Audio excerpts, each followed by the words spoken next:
Here we go. Ah.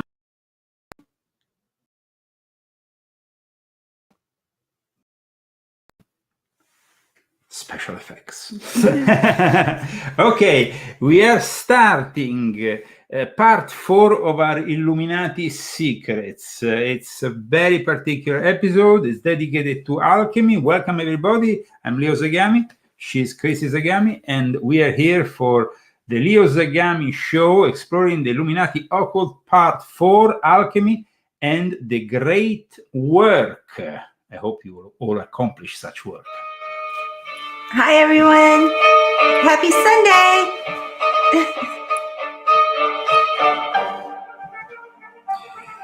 And here we go. We are broadcasting at the moment on my main profile on Facebook. I'm also broadcasting on the Leo Zagami Show Lesule channel. And we are back also on Lesule News, the Leo Zagami Show. So we have been blocked for a while on one of the channels on YouTube, and now we are unblocked.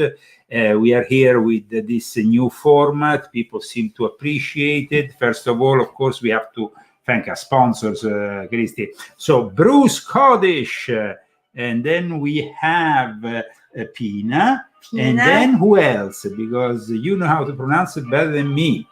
Not really. Okay. Karen Wheels. Okay. Karen. Shavas. Shavas Lavas. I don't know how to say it. I think it's French. Okay. We have thank you so much for your donation. Thank you for that. We have also Lisa de World. And we thank...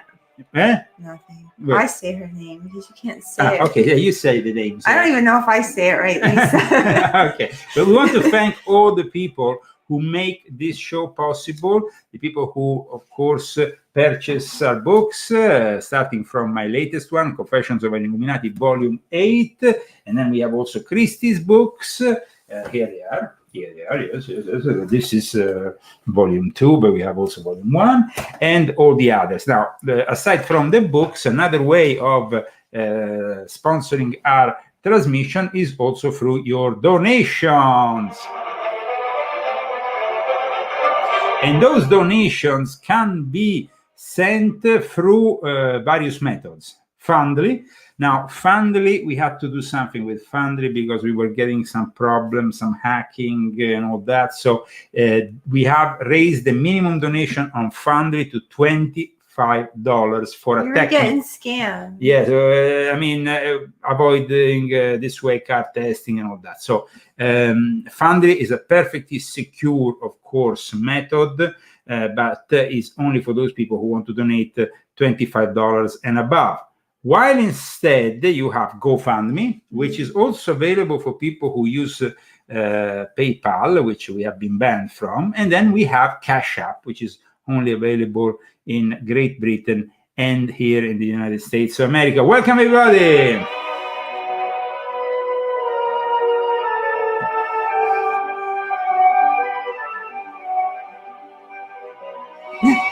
Somebody is starting with an interesting subject, which we might have to do a whole episode with. Jack Parsons. I've talked about him in my book. He of course, with Crowley, wanted to achieve the homunculus that was started by a concept which was experimented first by Paracelsus, one of the alchemists we will be talking about today. Alchemy.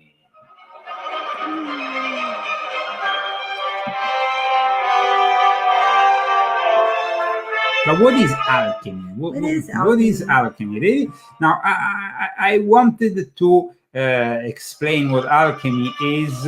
I want to also give you an historical perspective, timeline of the events that characterize alchemy and its study, because, of course, it's fueled with charlatans, with impostors, especially when it came to the making of gold, physical gold through lead. This is something that the alchemists have been very much, the superficial alchemists, the alchemists that have not really realized that alchemy is especially a spiritual endeavor. Alchemy basically is the sacred science of God.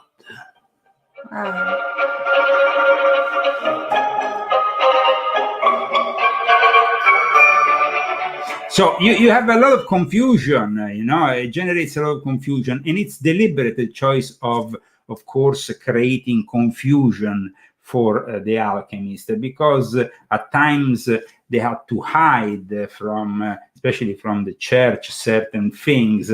Now, turning lead into gold is very much a physical matter, but instead we want to really talk about the history of alchemy as the science of enlightenment, which was basically, in a way, almost given by God or by the gods, depending on your point of view on the, on the ancient Sumerian topic.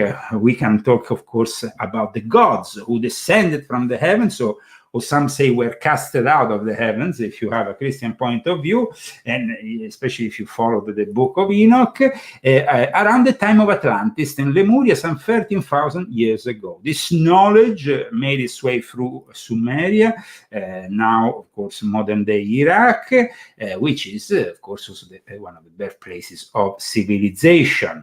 The knowledge continues through India, Egypt, China. China is actually, alchemy included also in the very heart of Taoism. And then we have, of course, South America, Israel, Europe, North America.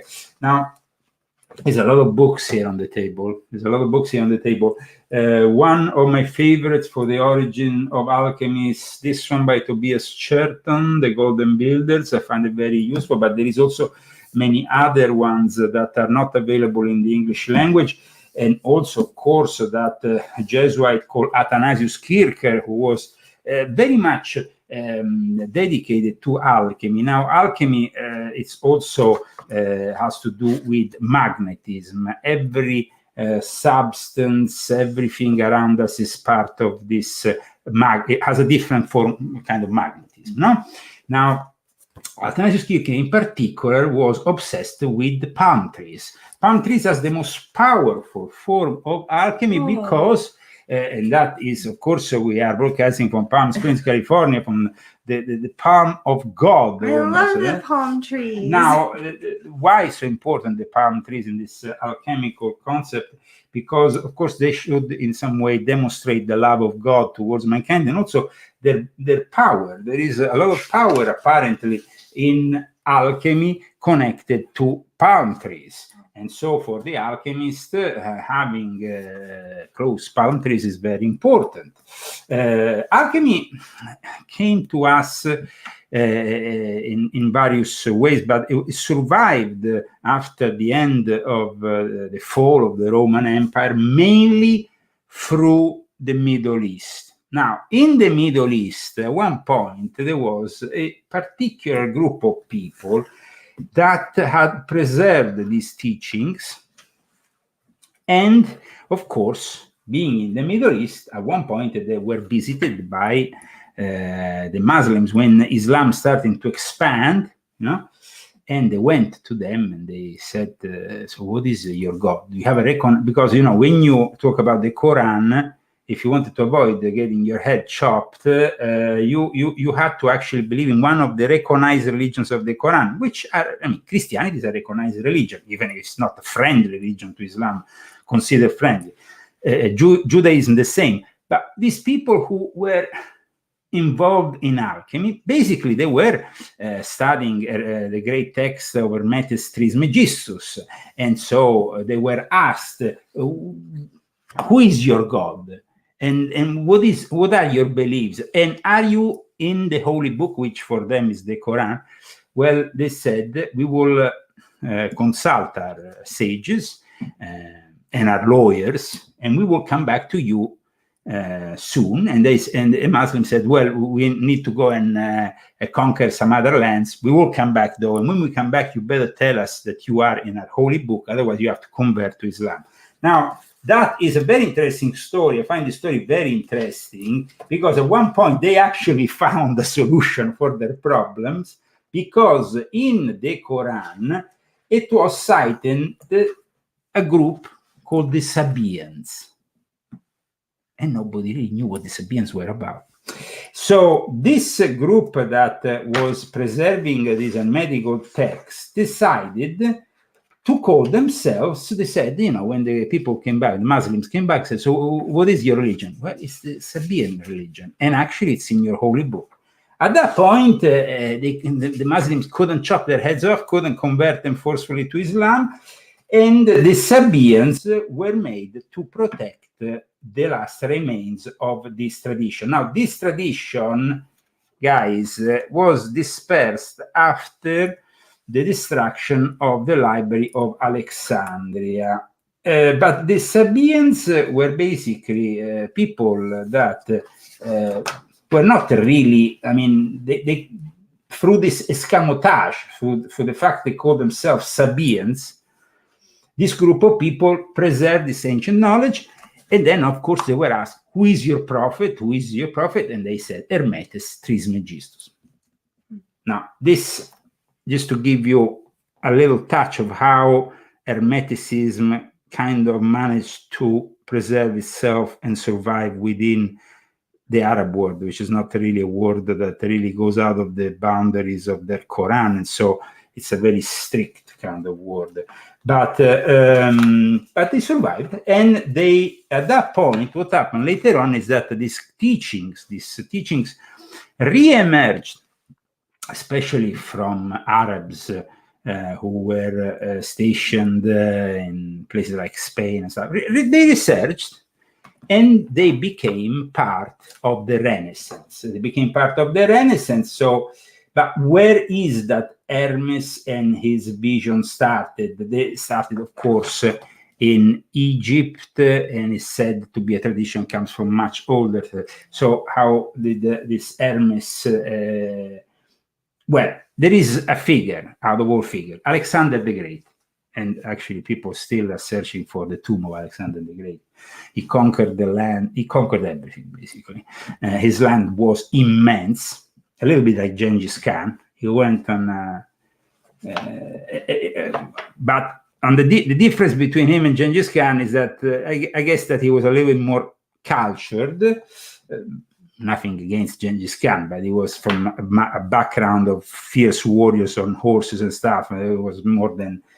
Alexander the Great was probably a bit camp, but very intellectual. Now, Alexander the Great conquered Egypt and founded the city of Alexandria. And it's actually in that city of Alexandria that the mystery schools thrived and became also very influential with that other important point, that civilization of ancient times, which is the Greek civilization. So people who have laid down the foundations for this civilization, also our geometry, everything, we couldn't even build our houses, were based in ancient Greece. But they were also very much studying things in their mystery schools that were only for a few people. I mean, the knowledge that we are trying to communicate together today is almost impossible to communicate in an hour. It will need probably several episodes, and maybe we will do more than one. But the corpus hermeticum managed to survive at one point, like I said, and it arrived all the way to us. But there was a lot of things that happened along the way, because then alchemy then kind of separated itself from chemistry. Chemistry became its own branch, very much pragmatic and very much materialistic, losing with time all those connections with the spiritual connections that alchemy had.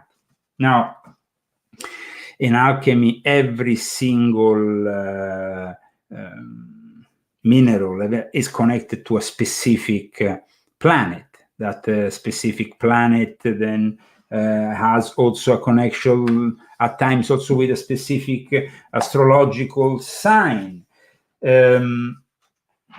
I think that, Christy, you should maybe read this Hermetic discourse on the 8th and 9th between Hermes and his pupil.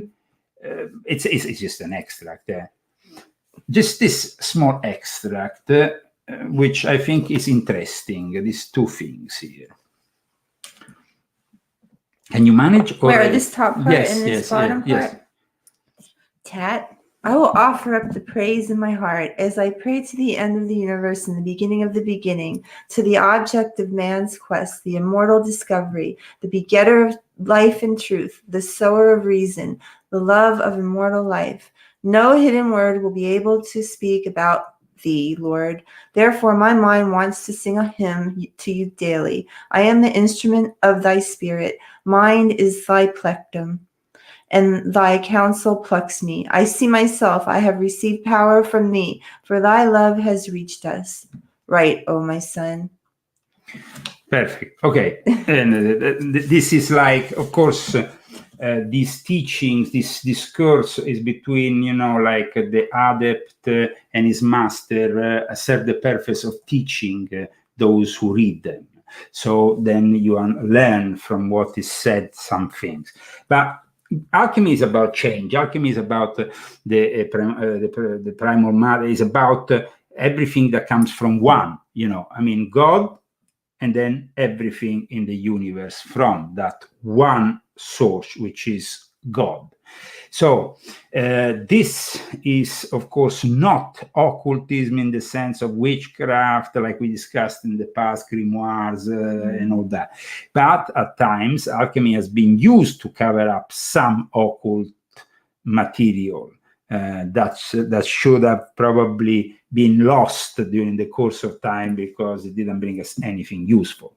However, all the symbols of alchemy emphasize the aspect of change. The transmutation of the baser metal into gold is, like I said, something that you have to intend more as spiritual, and the concept of solve et coagula, separatio et conjuncio, disintegrate, unite, separate, and join. So whenever you talk about alchemy, it's obvious the superficiality that comes with it brings you to say it's about transforming lead into gold. While instead, I think that in this explanation, there is some truth, and because it's very long in that explanation, I just want to take these 4 minutes from this laboratory of the alchemist, which I find very interesting because they managed to explain this concept very well. And because we can't spend, like I said, days on end to discuss this subject, because it will take us days on end to discuss this subject, we need to have synthesis, and I think they synthesize it very well. So let's listen to this explanation, and welcome to the Leo Zagami Show with Leo and Christy, Sunday, January 29, 2023, talking about a subject also that is connected to Freemasonry, and soon I will explain you why. Europe claiming to have the ability to transform crude metals into pure gold. And without question, there were many such clowns. People who dressed themselves up to look fantastic, to play the part of an alchemist, who were tricksters, who were only trying to get attention or money. Without a doubt, there are many such people even today.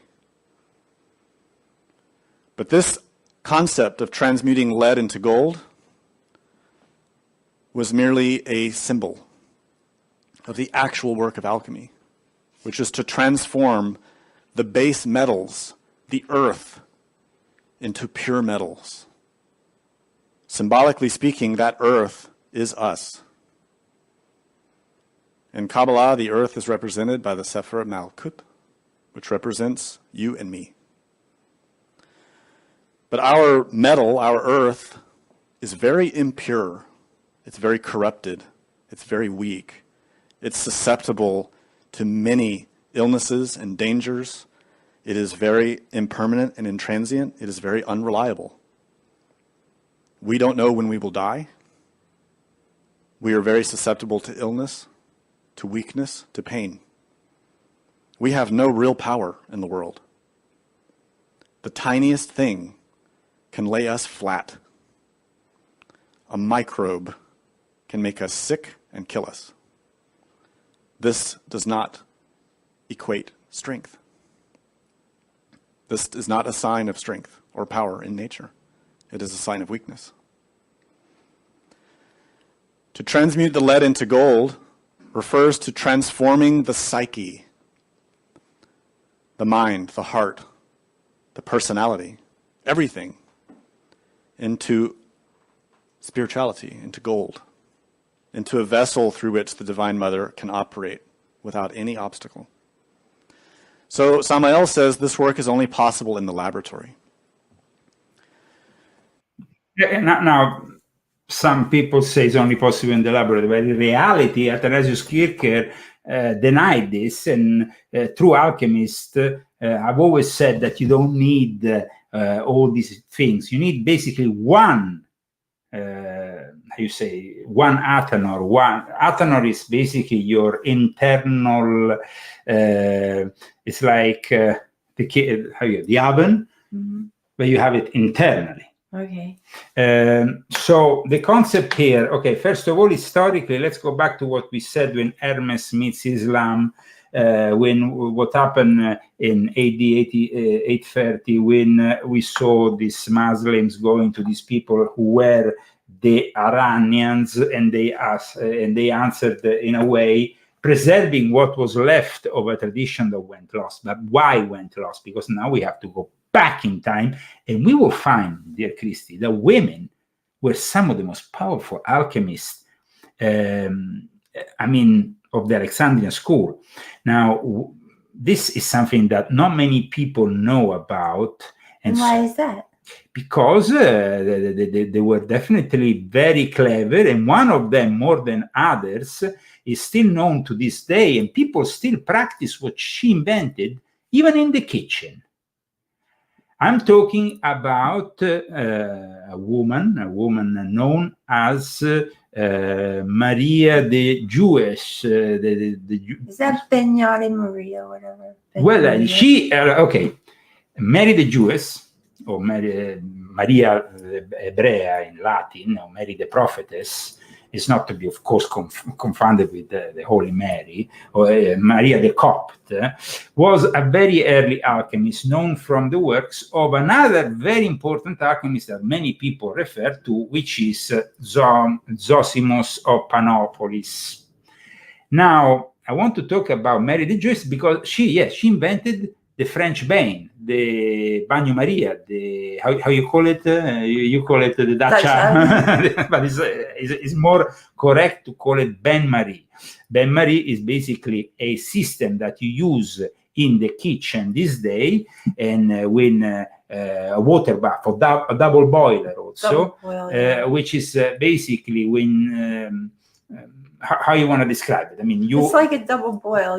You have like a pot of boiling water underneath, and then you put a pot on top of something that you want to cook on top of the boiling water slow. Like say you want to make a sauce or something, but you need to cook it really slow, like a custard or something like that. And so then you stir it above the boiling water, and it heats it instead of putting it right on. Yes, you can make an excellent also carbonara, an unusual one, but still an excellent carbonara using this method. But she was an alchemist. She was using this method within alchemy. In fact, you can still find this description in the ancient alchemical text. Now, she was a woman, and she was not the only woman of the Alexandrian school. So from Alexandria, this important school that we just talked about, because that's why they say about alchemy that is the opus mulierum, a work for women, the work of the women, un lavoro da donna, a work for opus mulierum.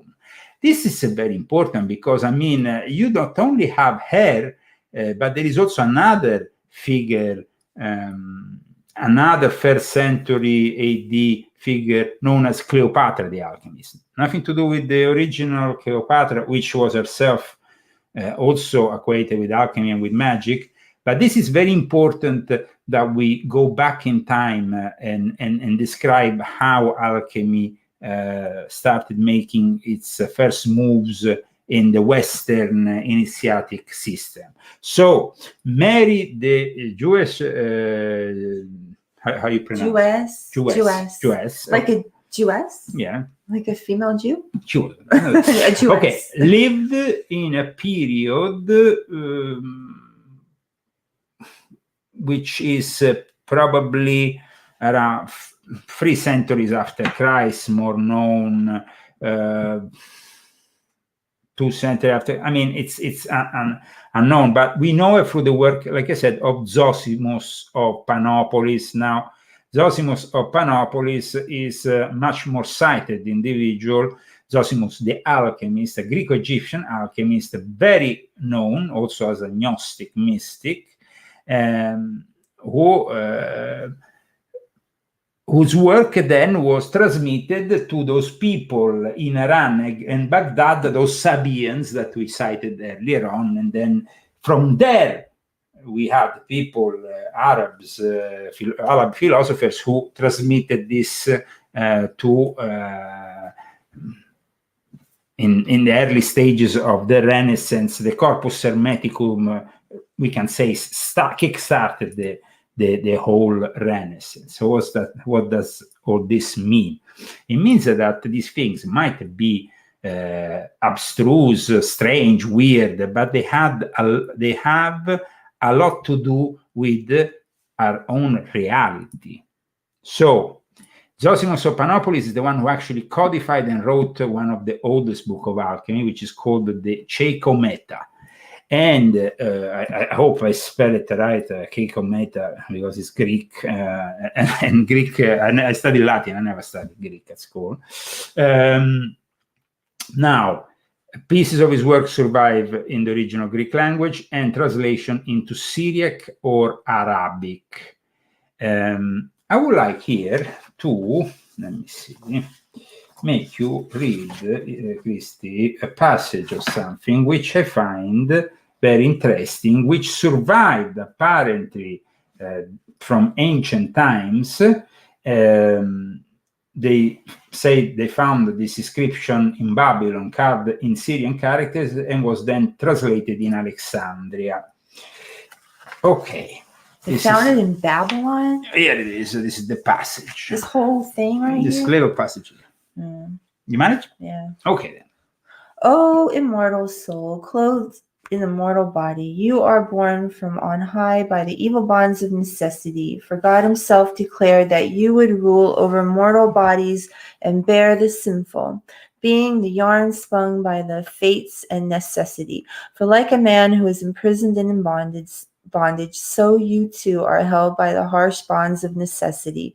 But when you escape, you too are held by the harsh But when you escape from the mortal and oppressive body, you will truly behold God ruling in the air and in the clouds. He who eternally brings upon the earth thunder and earthquakes, lightning and thunderbolts, and moves the foundations of the earth and the waves of the sea. Such will be the eternal works of God, the mother of all things. God has made known to mortals all things in their opposites.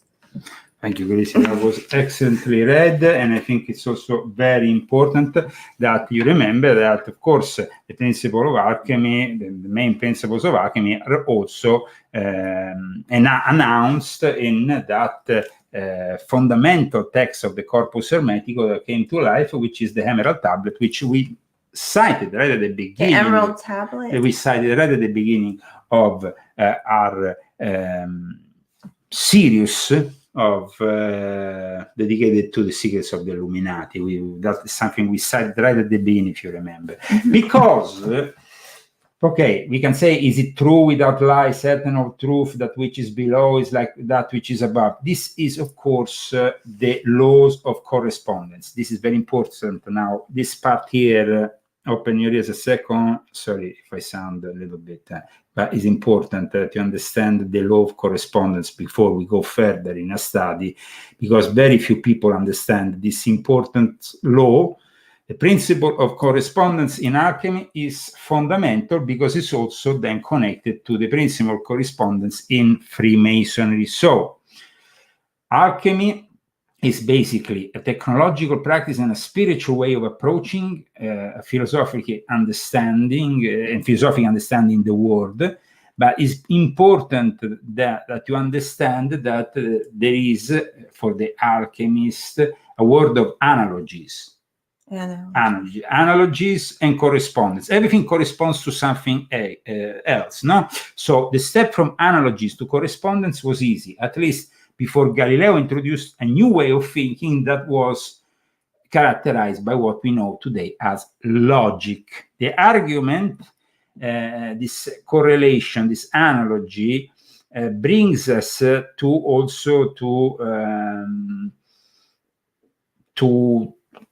what I've talked about also when it comes down to the magic law of attraction or of like when magnetism? No, not only that, but when you, for example, do a voodoo doll, to just say something, no? We're not discussing black magic today, but just to say voodoo doll, but then you are putting this representing a person. So that person is, of course, corresponding to that person. That thing, that object is corresponding to that. So particularly important for alchemy is the idea that objects which play a repetitive role are feminine, those which play an active role are masculine. And this view entails, for example, that the sun plays the role of the king, the moon, that of the queen. Now, this is a correspondence. And then you see in the images that are painted maybe on the ceilings of all those Renaissance aristocrats that were codifying their knowledge at times of alchemy in open sight. But the fact that it was so difficult for the common folk to understand, even today, when the people visit certain places, they only understand superficially the significance. Even certain churches hide in plain sight this correspondence. No? So the alchemy makes extensive use of correspondences, both with the material level and between the material and the spiritual level. There seems, of course, to be a lot of confusion about all this, but it's very important to understand the law of correspondence also in connection to Freemasonry, because, the connection with Freemasonry is very clear here. I think there is a book that explains it better than others. I don't think it's published in the English language. It was from a French author, a Freemason, Jean-Marie Ragon, The Occult, Freemasonry and Initiation. Here he explains exactly what I mean with alchemy as a spiritual path. It's clearly reflecting in the path of a Freemason. The entered apprentice, the rough ashlar, how you call it, the rough stone, the ash that then becomes the perfect cubic stone once you have perfection, once you have arrived to the level of mastership. The fact that you have symbols. Now, if you go there, Christy, over there, I think there should be my little Masonic traveling kit there with all the various symbols. No? Now, these symbols, each one of them is an alchemical tool in the hand, symbolic. This is, of course, very old. I had it for many years. What is that anyway? Well, it's all the various symbols that you have in a lodge, the various elements. You have a compass, you have, the gavel for opening the works of the lodge. You have basically everything that a Freemason knows symbolizes various things. This work is, of course, the work of alchemy. So we can say that Freemasonry has simply picked up on the Hermetic tradition and transformed it in using the analogy of operative masonry. They became speculative masons. The operative Mason is the Mason who come in the house and builds your thing. Okay. The speculative is the one that uses this correspondence to perfectionate and build himself. Oh, okay. Okay? Got it. Got it. That's good. So we have, for example, in Freemasonry, various degrees, no? And fundamentally, aside from the rites of Freemasonry, you have the basic Blue Lodge made out of 3 degrees. Those 3 degrees are described here in this book as corresponding to specific alchemical passages. Okay? So the alchemical passages mean that at the end of this work that the Freemason is doing, they put him, they give him this at one point, the gavel driving the lodge, but it's like little toys. Yeah, but it's symbolic. This is small, but then lodge you have it bigger. But then it's symbolic of what? When the guy is there with this, you are enter apprentice. Christy, when you became Master Mason, but when you were enter apprentice, they showed you a rough hashler. What the heck are you talking about? I know in English. Sorry, my English is not always perfect. Rough what? In Freemasonry, rough hashler. So just so I get it right, rough and perfect ashlar. Brick Masonry. Let's go Masonic education. So let me go into a site of brick mason. Okay, no. Let me show it. Rough and perfect ash. You have a rough. Okay, this is just to show you in the discussion of correspondence here. No, we said it's very important, and now I want to show you if, of course, this computer works because it's warming up. Unfortunately, but I want to show you the article in question. It's a symbolic thing. It's simply symbolic. But when you are in the lodge, you arrive rough and perfect. So you start apprentice and it's rough. After you become a Master Mason, you become a perfect ashlar. Ooh, perfect ashlar. Yes, but to do that perfection, you have to navigate. You have to work around. It symbolizes, as you see, perfect symbolizes man's moral and spiritual life. Cutting stone to uniform shapes and sizes requires the skill and experience of a true craftsman with many years of experience.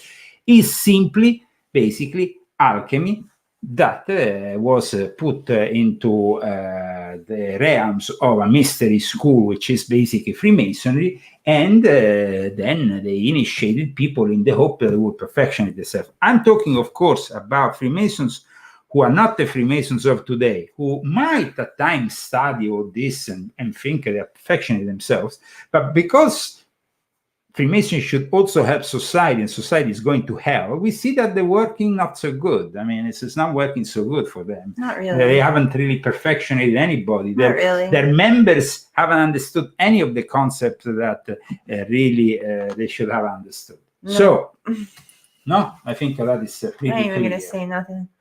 Okay, yeah. Well, don't say nothing. In any case, it's important that people understand that alchemy is a very ancient practice that is not only connected to the making of gold from something, but because, at one point, it's true, the Egyptians really taught how to not make gold, but how to obtain gold, because you have to purify. Gold is extracted and then has to be purified, so it arrives to the stage in which then you can use it for a ring, for a jewel. But before arriving to that stage, there is certain things you have to do. Now then, of course, who were the first people who learned from the Egyptians all this and put it into practice? The Jews. And made jewelry. Yeah, the Jews. The Jews made jewelry. Learning from my grandfather was a jeweler. So this is to explain. Now, instead, we have people who misunderstand the concept, but then we have some some things that were explained maybe within the contents of alchemy that now are simply done by chemistry and that are not such a big deal. Now I want to show you this transformation of gold from lead into gold, made very simply by, of course, somebody who is an expert in chemistry and knows what he's doing. But this shows you that it can be done, but it's not the real gold, of course.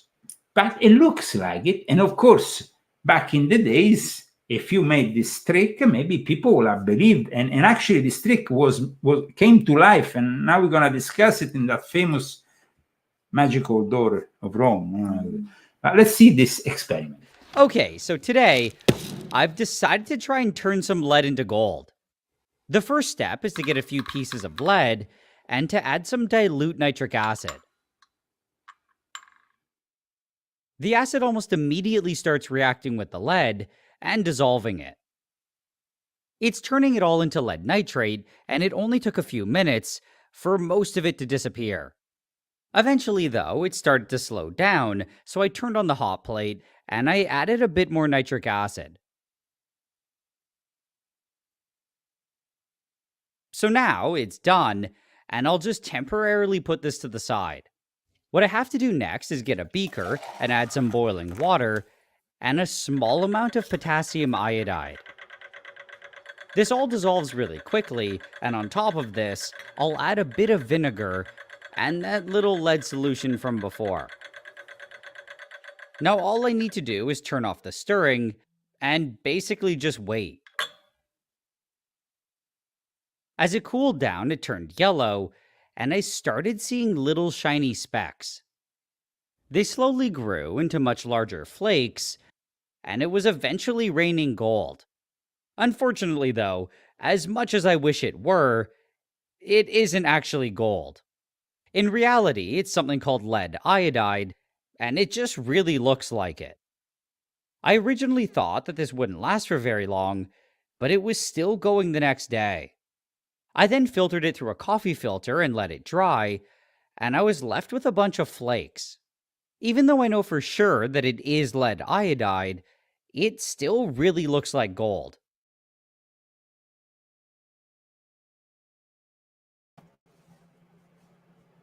Now, this might have happened when there was this alchemical laboratory back in the days in which that Queen of Sweden that you mentioned the other day, that Queen of Sweden who went to Rome and created a court of alchemists that included also an important Jesuit like Athanasius Kircher. And this queen, of course, converted to Catholicism and stayed in Rome. Queen Christine of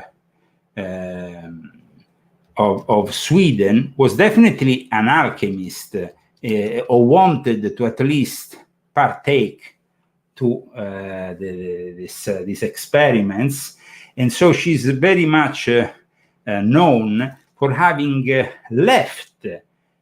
She was born in 1626, died in 1689, was a member of the Swedish royal house of the time, and decided instead to abandon her abdication in 1654, shocked the world, also because she came from a traditionally Protestant country, but she wanted to convert to Catholicism, and then she wanted to learn more about the mysteries also of alchemy, and that's when she got involved with all kinds of people that, of course, were part of what is known as the Golden Rosicrucians. Now, these Golden Rosicrucians, for some people, they actually were kind of doing things with alchemy that they shouldn't have done. Since the time of Paracelsus, certain elements were included in alchemy that make us think that maybe there was some corruption in alchemy. René Guénon said that. Corruption, what it means?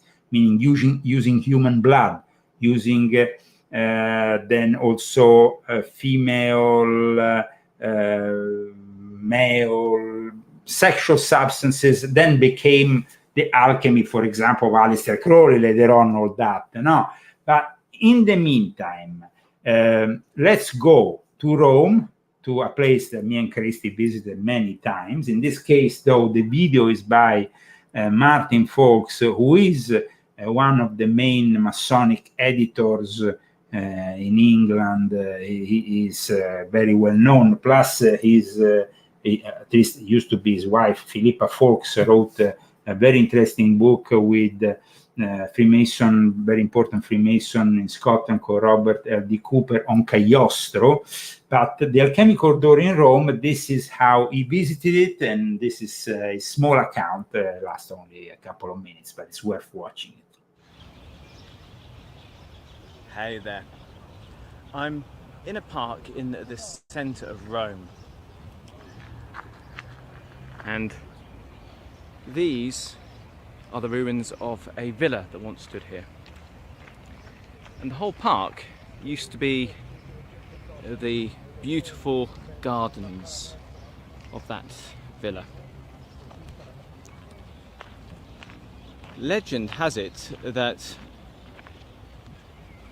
many years ago, a pilgrim called Stibium came to visit, and he searched through the botanical gardens here to find a special herb which would allow him to create gold alchemically. He found the herb, and the next morning he was seen to disappear into a mysterious door that had appeared from nowhere.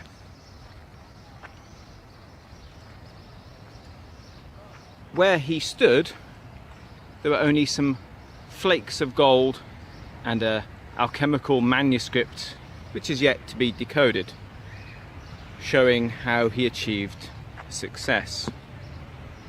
In memory of this alchemical door was built. The two dwarfs you see to the left and right of the door are of Bes, who is an Egyptian god. The door itself has a alchemical symbol over it, which is very hard to see from here.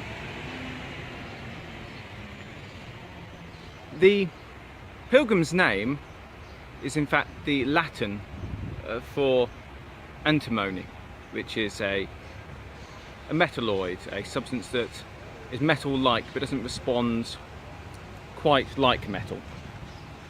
This was often used in alchemical preparations,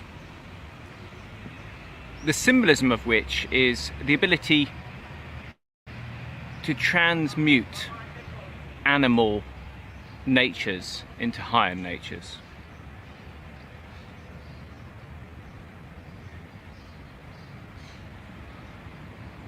It said there were once more doors in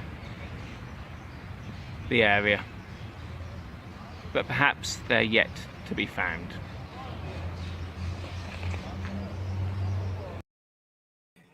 So, this was, of course, Martin Fawkes from Lewis Masonic. We thank him for this brief contribution to our show. Welcome, everybody, to, of course, the secrets of alchemy. But I mean, it's difficult. It's difficult to kind of synthesize everything in such a little time. We're trying to summarize the history of alchemy. We're trying to summarize also what alchemy is and divide. It's a little bit like dividing, gold from things that are not important. So I mean, we're trying to focus on the on what will eventually help you in understanding alchemy, which is regarded as the gift of spiritual technology for the purpose of embodied the liberation of the human soul more than anything else.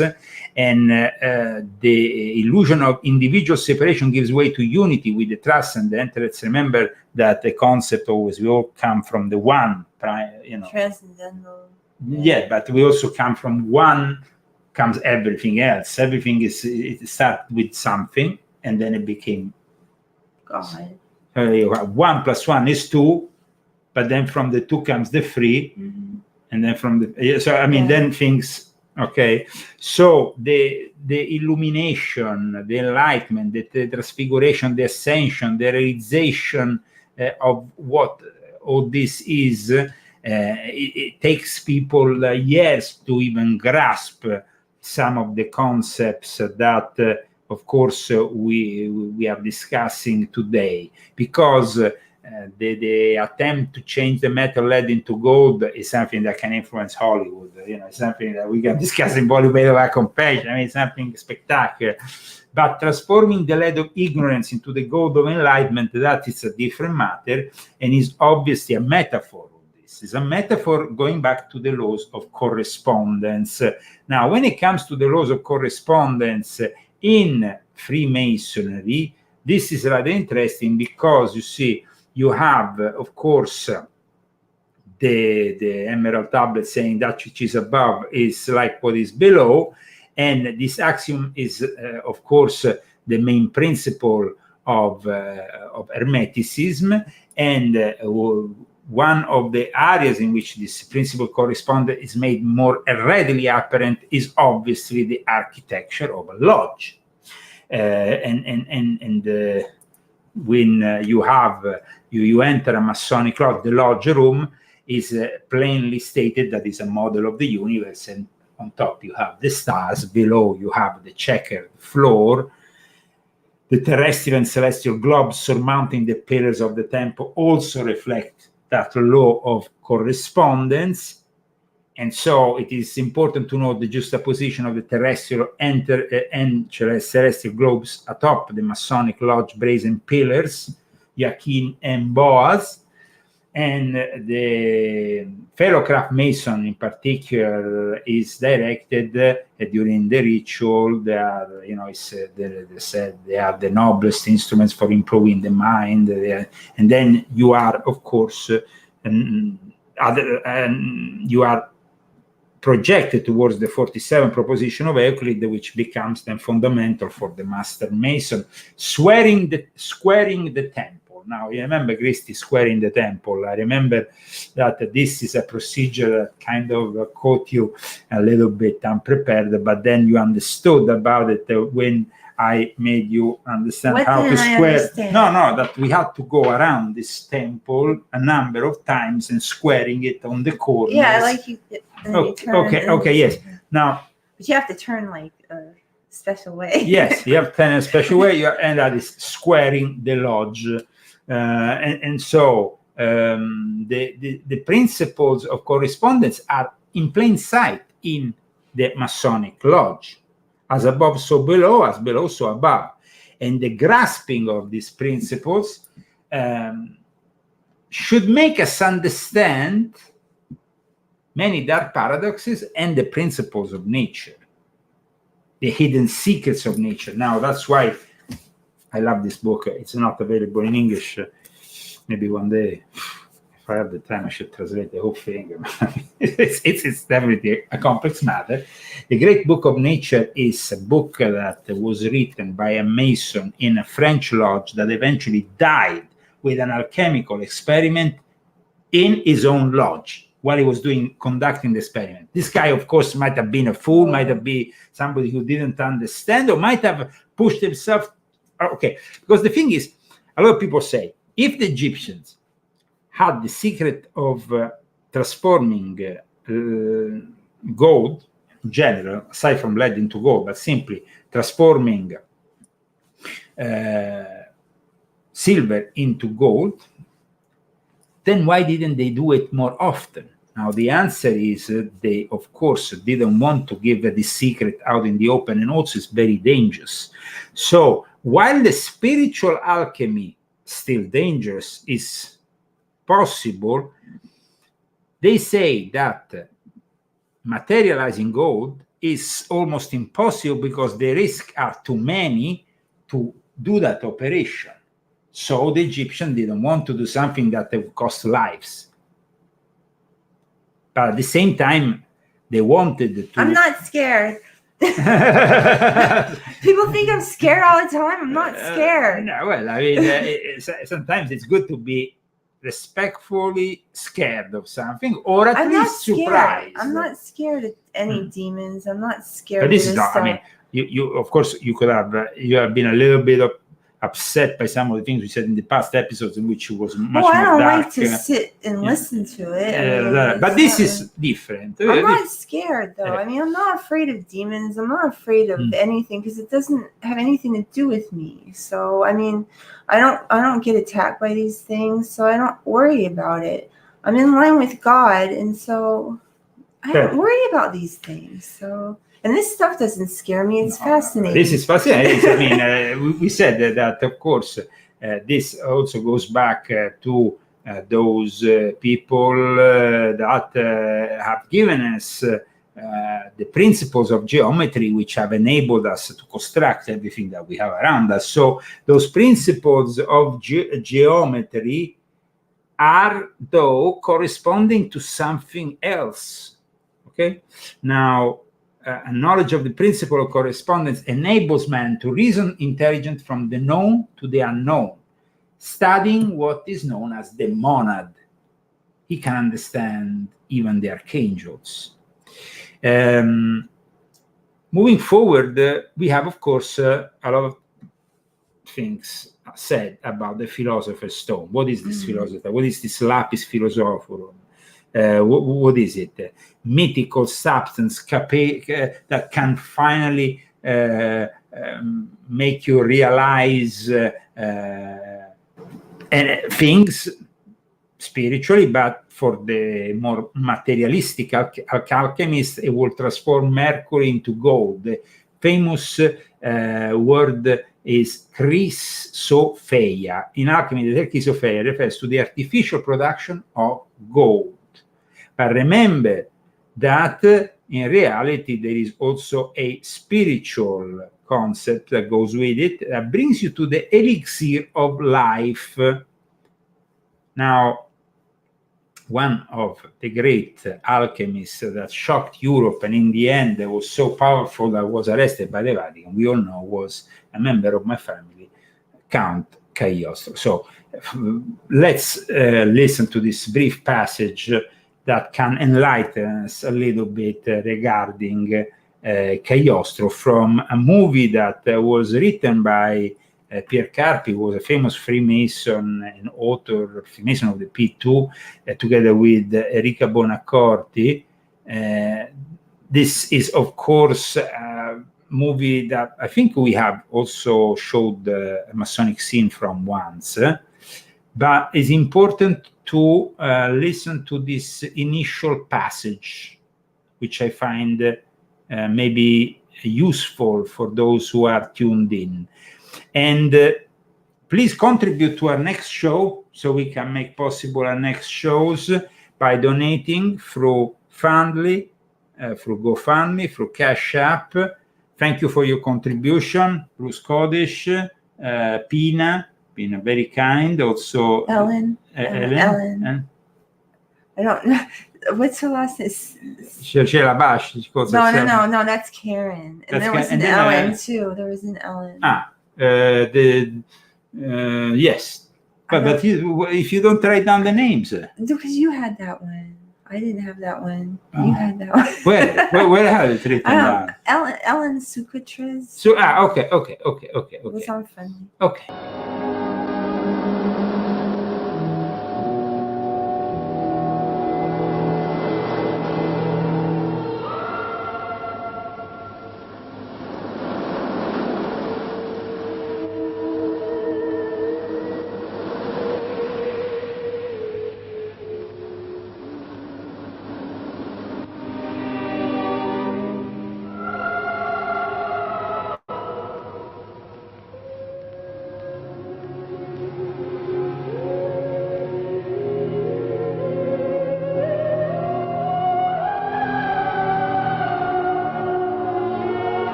Tetragrammaton.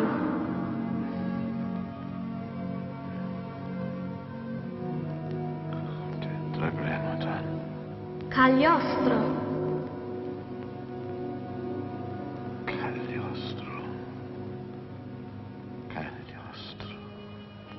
The great secret lies in alchemy. It is in the fires of alchemy that the new man is born. Here you too will be reborn. Your fire is here inside you. You will know yourself when you have learned to read the secret words, and when you meet the old man of your dreams. His name is Alphotas.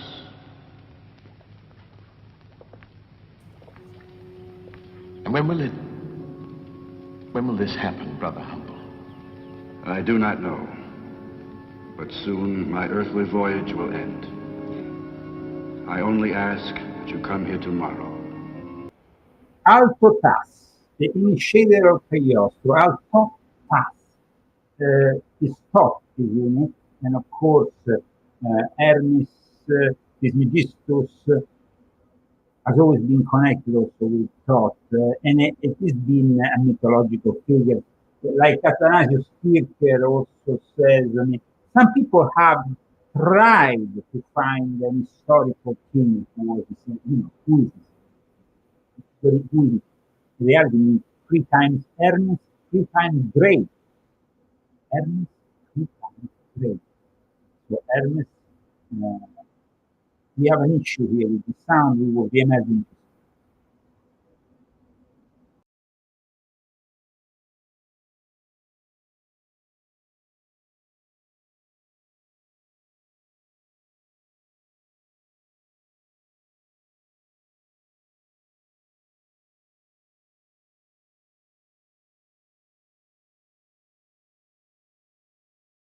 And here we are back from Palm Springs, California. The palms have this particular magnetic appeal. Magnetism is very important, Christy. Magnetism is very important, and of course, for the alchemist and for obtaining the rebis, the end program of what is the alchemical magnum opus, you need to know also the rules of magnetism that were very well defined by a particular character known as Mesmer.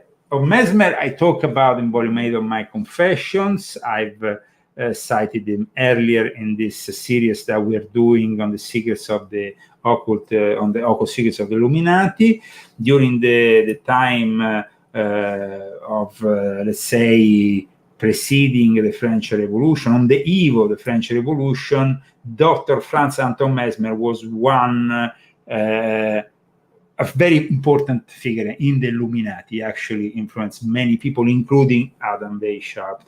Now, he talked about animal magnetism. Animal magnetism, basically known also as mesmerism, is all this theory that was very, very popular at the time, that basically then gave birth later on also to hypnotism, but it's not hypnotism, because magnetism is basically something that also is connected to the what we emanate as creatures. Is something that people, of course, understand when in a room somebody different arrives. He says he has magnetism, no? Mm-hmm.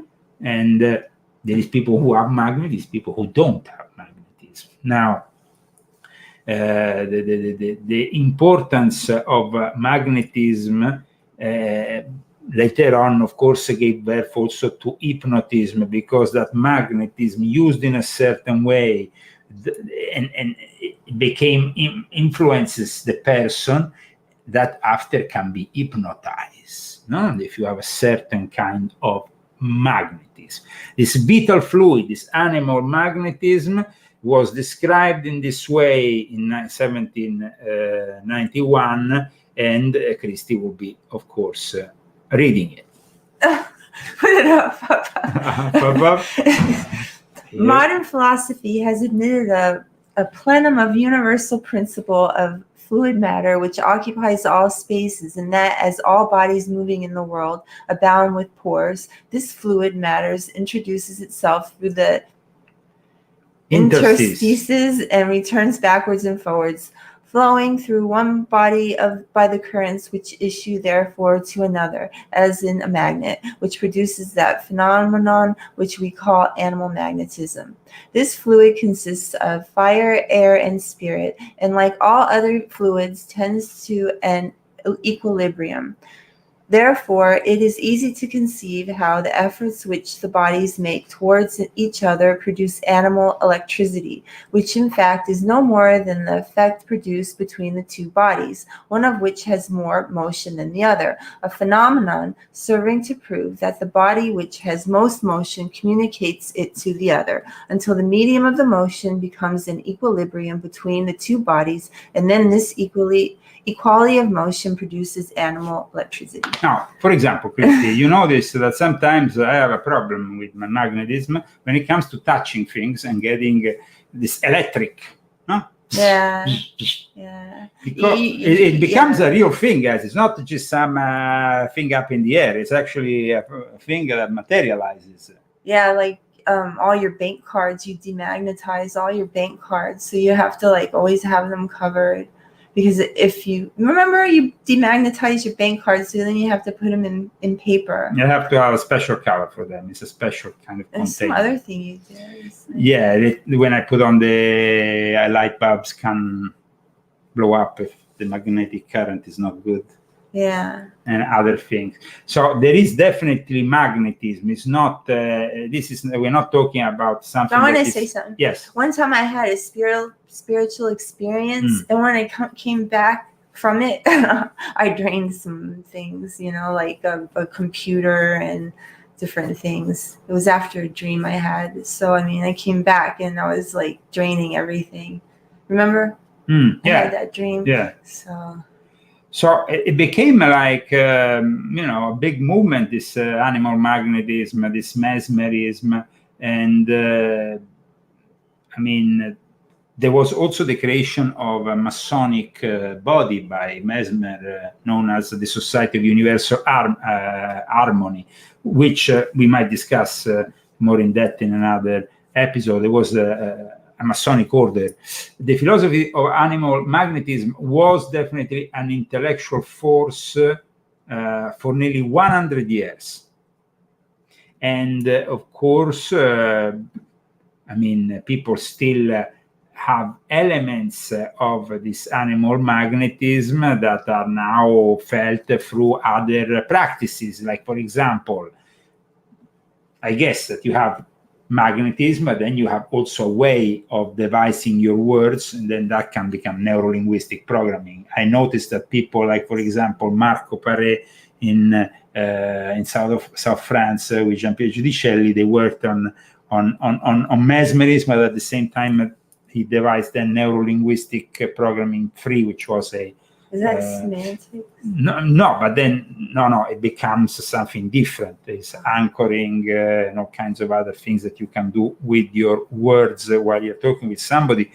Pushing this kind of stuff also is being unfortunately felt through the media, because some of these techniques are blatantly used for promoting hideous things on TV nowadays. They use these techniques. Now, we are definitely energetic beings, like Bruce says. We are energetic beings, and this energy, it's a heart that beats and produces energy, definitely. So we have discussed today this animal magnetism, but we have also discussed the magnetism in plants. Athanasius Kircher believed that the palm trees had a specific sort of magnetism that was very important for the alchemists and to obtain the great work. this is something that we discussed earlier in today's show. Going back to the alchemists, of course, have some phases of, of course, you have to go into probably a whole show to just discuss all this, but they involve these stages: calcination, solution, elementary separation, cibation, sublimation, fermentation, conjunction, putrefaction, coagulation, exaltation, augmentation, and projection. These are 12 elements that are essential for the process. The last process, called projection, is a particularly important one for the alchemist, and it's also a very much a common word now in psychology. You are projecting something. Yeah.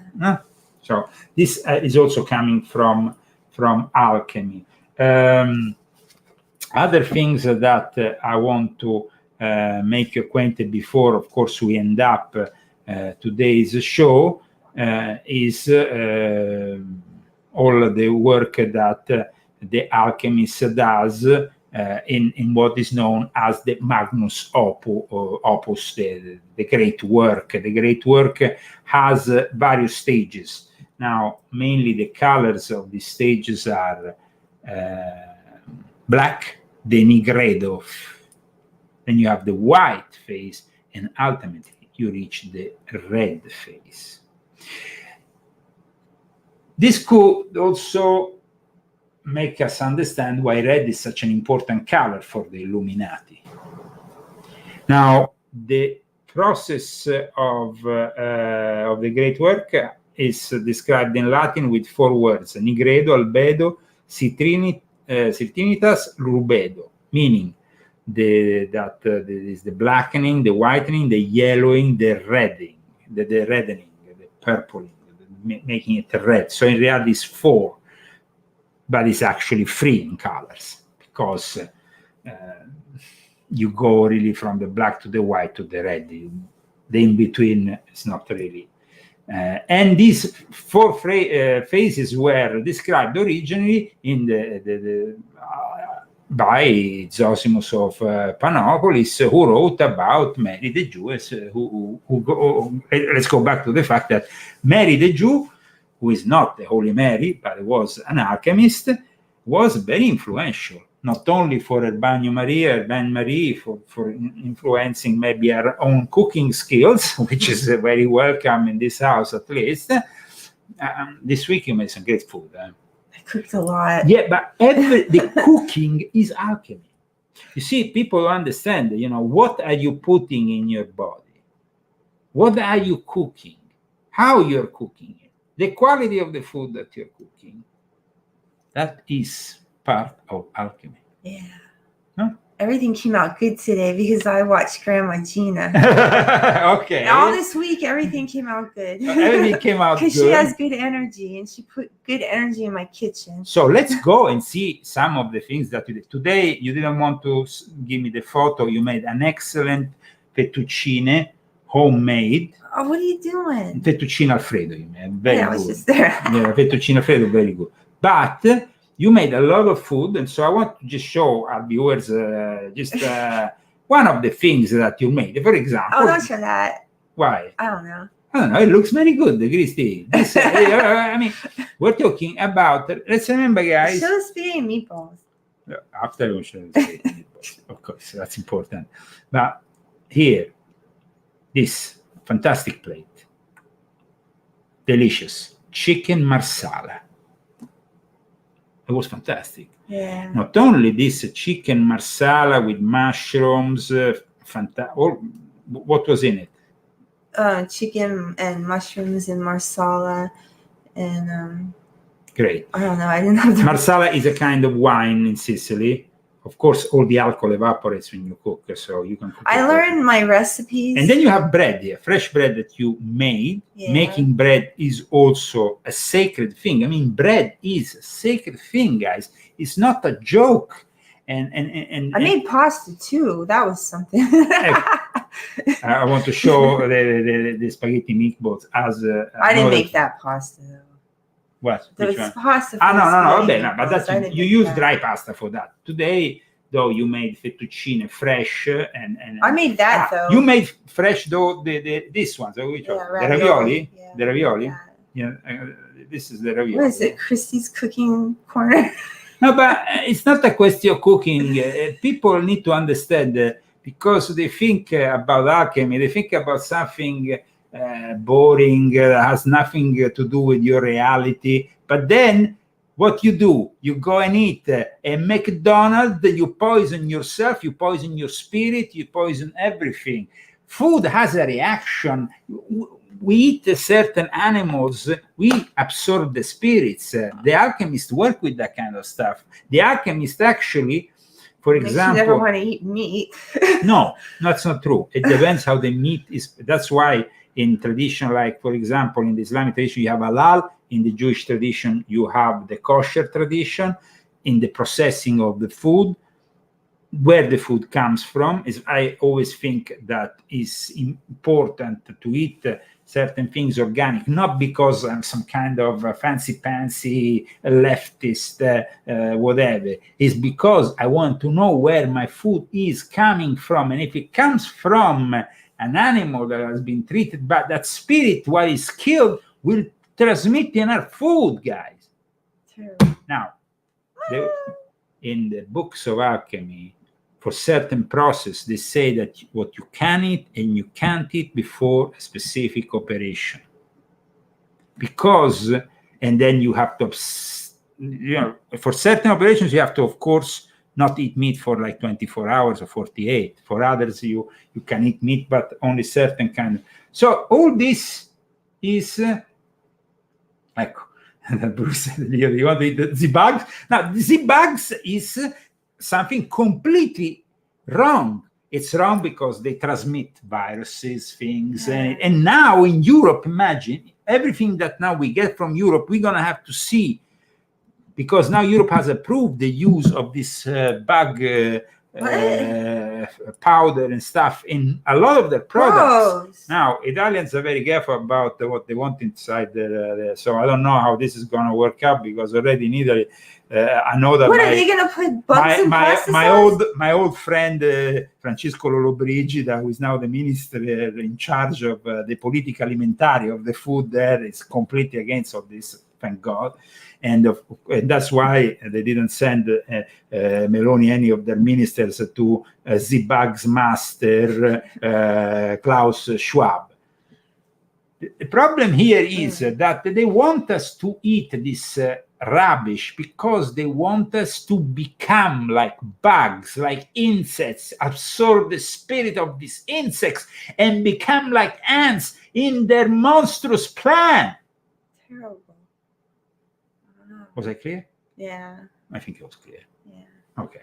So today we went through, and at one point there is also, for those Masons who have the interest to know more about certain symbols within Freemasonry, I would suggest also to study more the significance of this symbol within Freemasonry. That is not only serious, but of course it's also serious. But this symbol is very important within the alchemical transformation, because it symbolizes Sirius, which is not any kind of star. But this is, of course, about transforming yourself, knowing yourself better, know thyself. I think it's really good that you're doing this for everyone, and you're teaching everybody this stuff. Because I mean, you only really learn this stuff in the lodge. So yes, I mean, you used to teach this stuff in the lodge. I used to teach this stuff in the lodge. I used to teach this stuff, and really actually, good. I miss being in the lodge teaching this stuff. So now you can teach on YouTube. Yeah, well, you don't go in the lodge anymore, so yeah. Everybody can be disciples. We can learn. We can all learn. So the quintessential of the celestial element is represented in Freemasonry by that star with that G in the center.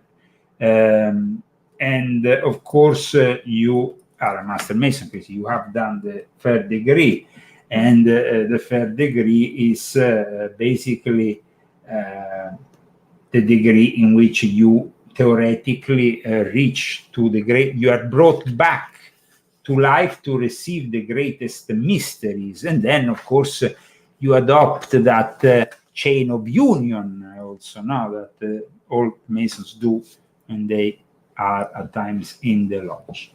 Now, some people say I've done this study without a lodge. In fact, the lodge these days, on the contrary of what happened 2, 3, or 4 centuries ago, where people really didn't know these things and couldn't find them around, was the only place.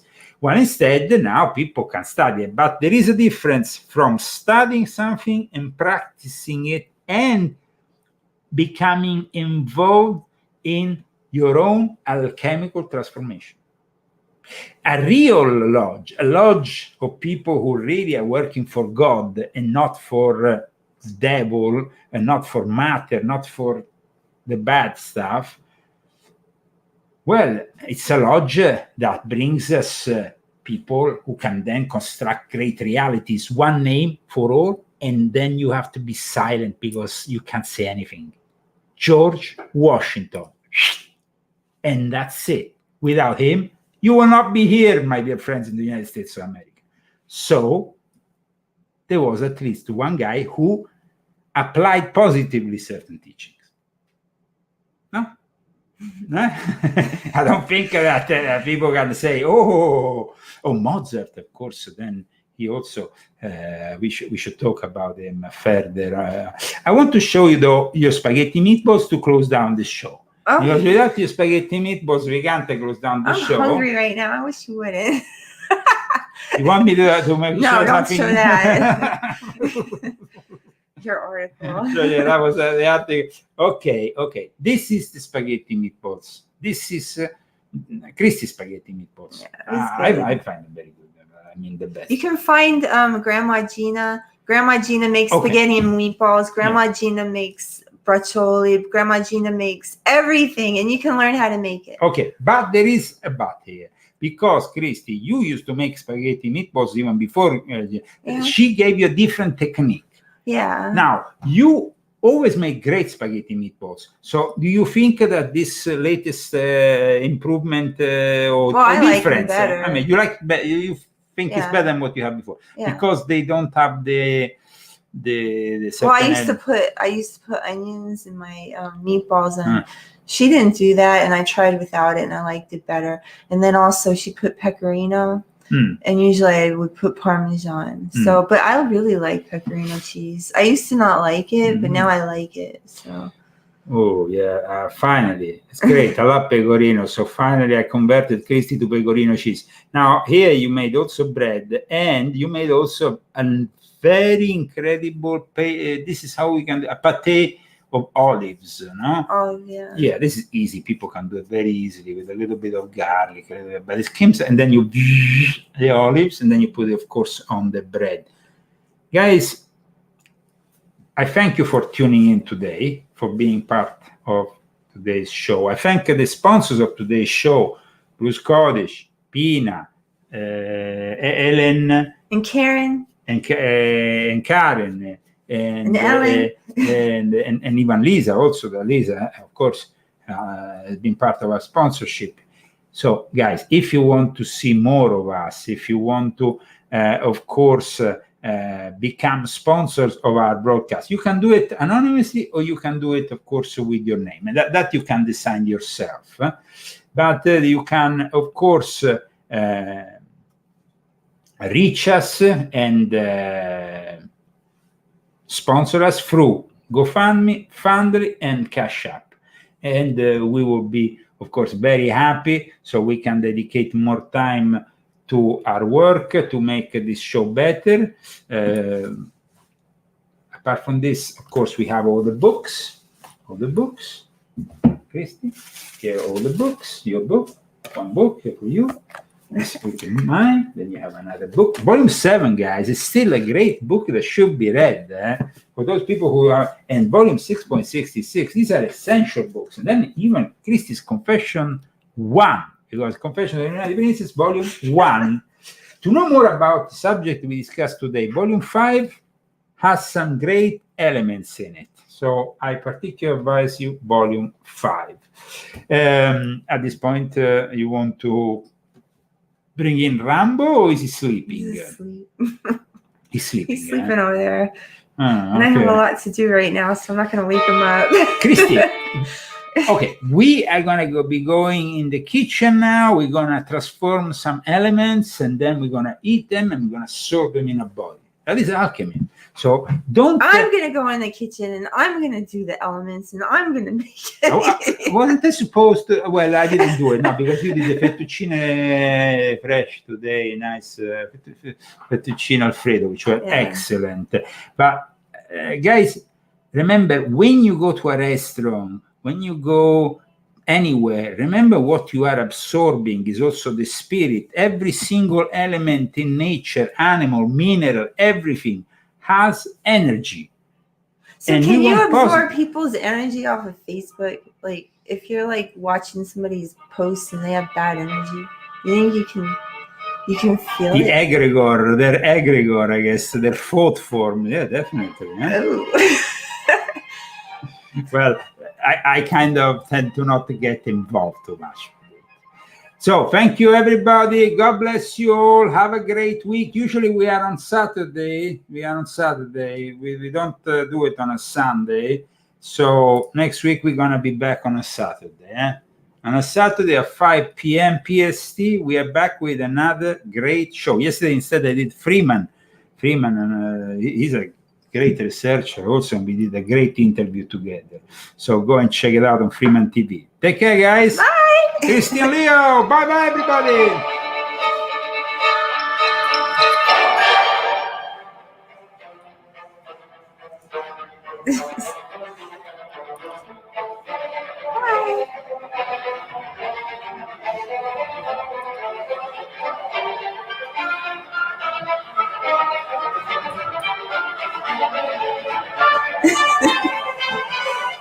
Take care from Palm Springs. Leo and Christy.